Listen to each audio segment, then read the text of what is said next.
The movie begins in a Japanese middle school. Amidst the chaotic noise of the classroom, the students are drinking their milk. Miss Yuko stands before them, talking about the benefits of milk for calcium and bone health. The classroom is divided. Some students are gossiping, some are playing, and others are preoccupied with their makeup. Amidst this indifference, Miss Yuko drops a bombshell. This will be her final month of teaching. She announces that March 25th will be her farewell day. Despite her heartfelt goodbye, not a single student seems to care. A fight even breaks out between two students, simply because one wasn't paying attention to her words. She mentions a book written by a teacher named Zachariah before he passed away. One of his core philosophies was that the weak will always hurt those even weaker than them, and that if you ever feel unsafe, there is no shame in retreating to a safe space. She starts chatting with the students, seemingly joking about how one shouldn't trust their pupils. She tells a story about a girl who once sent a love letter to a teacher, threatening to commit suicide if he didn't meet her. When he showed up at the restaurant to save her, she took photos of him and showed them to her parents to frame him. His trust in her became his downfall. Suddenly, she shifts the tone to the value of life, writing the word life in bold letters on the blackboard. At that moment, a lonely student with no friends stands up and asks for permission to leave. He heads upstairs, clearly a victim of bullying by his peers. Miss Yuko then begins to share her own story. She is a single mother. She was supposed to marry the father of her daughter, Nami. Both she and Nami's father were teachers. However, during her pregnancy, she discovered that her partner was HIV positive. A heavy silence falls over the classroom. The students, gripped by ignorance and fear, start to recoil. One student even holds her breath as the teacher passes by. Miss Yuko calmly tells her to relax, explaining that the virus isn't transmitted through air, shaking hands, or sneezing. She had tested herself and she was perfectly healthy. She continues, explaining that Nami's father wanted to be with them more than anything, but he chose to stay away out of fear for their safety. Nami was born healthy and became the center of Miss Yuko's world. By the time Nami reached elementary school, she was known for her kind heart and her love for a scruffy-haired stray dog she always fed. Nami also had a favorite toy, a little cat doll. Then we see a chilling shot, a lone shoe on the ground, and a coin purse shaped like that cat doll. Miss Yuko recalls a time at the supermarket when Nami begged for that purse. She had refused her daughter's request back then, a memory that now haunts her, because it was Nami's last request. Shortly after, she found Nami dead, drowned in the school swimming pool. The official report said she slipped while trying to feed the dog. In the classroom, some students show sympathy, while others mock those who care. Then comes the shocking revelation. Miss Yuko looks at her students and says, Nami didn't die by accident. She was murdered, and her killers are right here in this classroom. The room freezes. She explains that according to Juvenile Law Article 41, children under the legal age cannot be prosecuted for murder.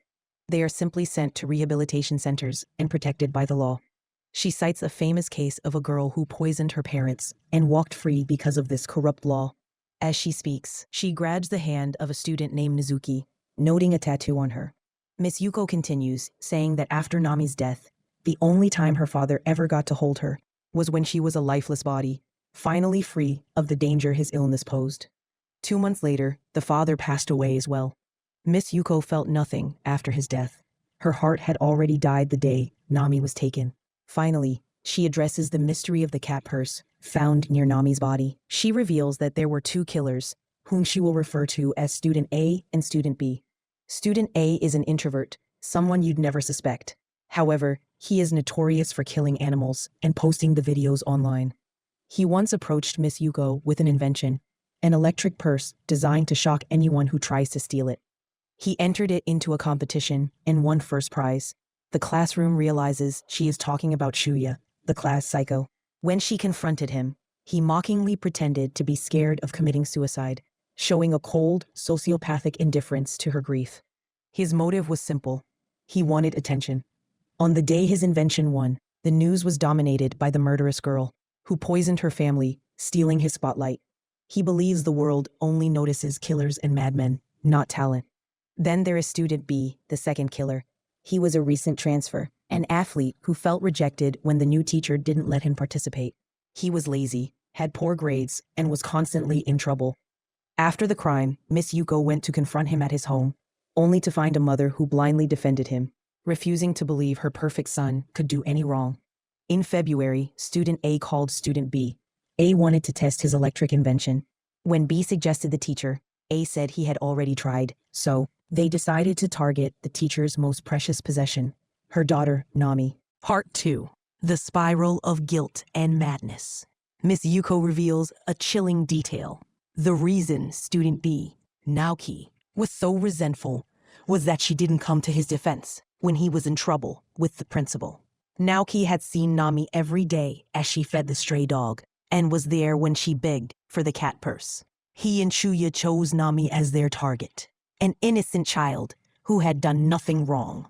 They lured her with the very toy her mother refused to buy. When they activated the electric shock, the little girl's heart seemingly stopped, and she collapsed. While Shuya remained cold and calculated, Naoki was paralyzed with fear. Shuya threatened him, saying he'd be expelled if he spoke. Shuya later confessed to Miss Yuko that he simply walked away. But the idiot, Naoki, didn't. In a desperate attempt to hide the body, Naoki threw Nami into the swimming pool. The police ruled it an accidental drowning. The class turns their gaze toward Naoki, who is sitting right there. But Miss Yuko isn't done. She drops the biggest bombshell yet. The electric shock didn't kill Nami. It wasn't strong enough to stop a heart. Nami had only fainted. The true cause of death was drowning. By a cruel twist of fate, Shuya, who had the courage to kill, failed, while Naoki, who lacked that courage, became the actual murderer. Because the law protects minors, Miss Yuko takes justice into her own hands. She claims she injected the blood of her HIV-positive late husband into the milk they just drank. Panic erupts. Shuya gasps, clutching his mouth in shock, while Naoki is frozen in horror. Miss Yuko tells them to spend their remaining months reflecting on their sins before she wipes the word life off the chalkboard and leaves. Chapter 2. Mizuki's Perspective. The story shifts to Mizuki, a female classmate. A new teacher arrives, an admirer of the late Sakaria, who we learn was actually Miss Yuko's husband. Naoki, student B, has stopped coming to school, claiming he has a cold, but everyone knows the truth. The class hides their cowardice behind rowdy behavior, but a heavy silence falls whenever Naoki's name is mentioned. The oblivious new teacher insists the class support Naoki and sends Mizuki to deliver letters to his home. There, she meets Naoki's mother, a woman obsessed with her own grief, blaming Miss Yuko for everything while ignoring her son's crumbling psyche. Inside, Naoki has descended into madness. He screams if touched, refuses to bathe, and has become a hygiene freak, terrified of the contaminated blood in his veins. The mother recalls Miss Yuko's icy demeanor when she told her she wished Naoki would die. Eventually, the mother discovers the truth. She finds the letters from the students, calling her son a murderer. Meanwhile, Mizuki finds a strange connection with Shuya, student A. He shows her a negative HIV test result, though its authenticity is questionable. Mizuki reveals her own dark side. She is the lunar witch, the girl who famously poisoned her parents, and the one who framed Miss Yuko's husband years ago. The pressure peaks when Naoki's mother, realizing her son is no longer the perfect child she raised, decides to save him through a murder-suicide. She moves toward him with a knife. But the next day, graduation is postponed. Naoki has killed his mother. Chapter 3. The Psychopath's Origin. Now, we hear from Shuya himself.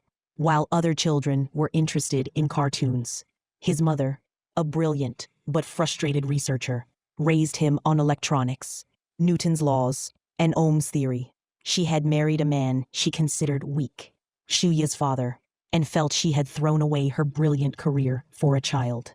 She told Shuya he was a genius because of her blood. But soon, her resentment turned into hatred toward him. Shuya's childhood was a cold laboratory of failure. Even when his mother hugged him, she would whisper that her life would have been better if he didn't exist. Eventually, his father divorced her because of her cruel treatment of the boy. She left, leaving behind only her books. Shuya remembers chasing her car, a sound like a pop echoing in his mind. The sound of his world breaking. Back in the present, Shuya opens his refrigerator. Inside is a cold, dead hand with a familiar tattoo. It's Mizuki. He begins recording his final manifesto for his website. He reveals that he has planted a bomb at the school, rigged to detonate when he calls a specific phone during his graduation speech. He plans to take everyone with him, leaving his legacy behind on the internet. He mocks his father, who remarried a woman just as stupid as he is, describing their union as a merger of idiots. He feels superior, believing his mother's genius blood flows through him. He even made a clock that runs backward, a desperate wish to return to the past. He tried everything to get his mother's attention, even creating a website for his inventions. But no one noticed until he started posting videos of animal cruelty. When he won the science fair, he thought he finally proved himself to his mother's idol, a famous professor. But the world turned its back on him again, obsessed instead with the Lunar Witch murder case. Enraged, he decided to commit a murder as a gift for his mother. He chose Naoki as his idiot accomplice, but Naoki ruined the beauty of the crime by throwing Nami into the pool instead of leaving her body to be found as Shuya intended. Naoki, however, has his own side of the story. He was lonely and desperate for a friend. He knew Nami was still alive when he threw her in the water, but he did it anyway because he was terrified of being a failure in Shuya's eyes. One day at school, Shuya saw an announcement for a science fair. The head of the committee was none other than his mother's former professor, the man she admired most as her role model. Shuya saw this as a perfect opportunity. He believed that if he could dazzle this professor with his brilliance, word would surely reach his mother, and she would finally acknowledge his talent. He succeeded and won the top prize, but in a cruel heartbeat, the world turned its back on him. His achievement was buried in the headlines by a sensational crime, the Lunar Witch, a young girl who poisoned her entire family. Not even his mother noticed his victory. Everyone was captivated by the horror of the murder instead. Frustrated and desperate, Shuya decided that if talent didn't get him the attention he craved, a crime would. He planned a murder as a gift to his mother. But he needed a pawn, someone weak and easily manipulated. That's when he found Naoki. After they carried out their plan, Shuya showed his true colors, threatening Naoki and telling him bluntly, "I never saw you as a friend. You're just a pathetic, talentless loser with no value." This insult backfired. To prove he wasn't useless, Naoki took the crime a step further. Shuya wanted Nami's body to be found immediately to spark a media frenzy, but Naoki threw her into the pool to finish the job himself, ruining Shuya's perfect stage. Naoki later confessed his own side of the story. He was a lonely boy who had just transferred and had no friends. He clung to Shuya's fake friendship because it was the only attention he had. When Nami fainted from the shock, Naoki realized she was still alive. In that moment, he was gripped by a terrifying fear of failure. He didn't want to prove Shuya right, that he was useless, even at murder. So he threw the living child into the water, becoming the true killer, just to spite his friend. When Miss Yuko revealed she had poisoned their milk, Shuya didn't run out of the classroom in fear. He was actually stifling a hysterical laugh.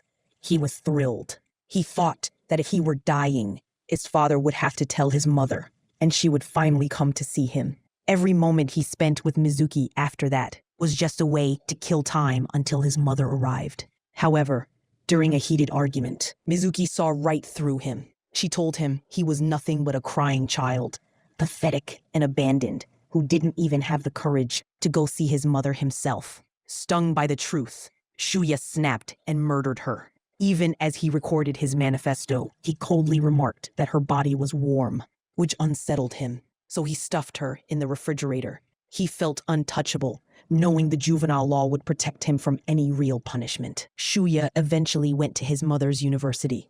He found her laboratory door slightly ajar. He didn't want a hug or a tearful reunion.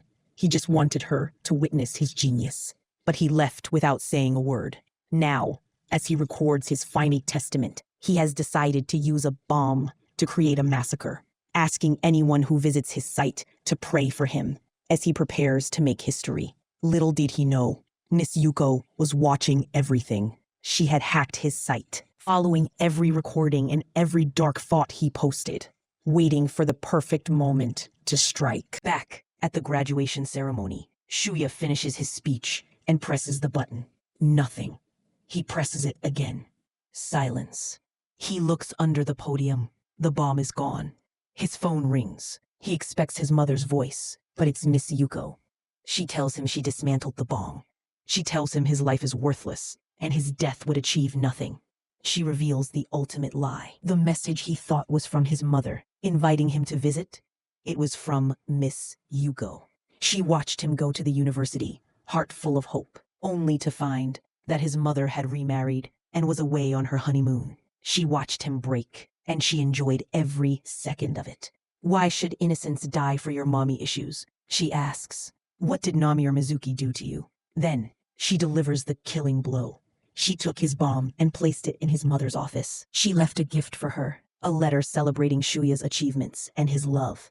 As we speak, Miss Yuko says, your mother is opening that package. The realization hits Shuya like a physical blow. When he pressed that button earlier, he didn't blow up the school. He blew up his mother. We see the vision of the explosion, the backward clock shattering, and Shuya collapsing in a scream of pure, agonizing despair.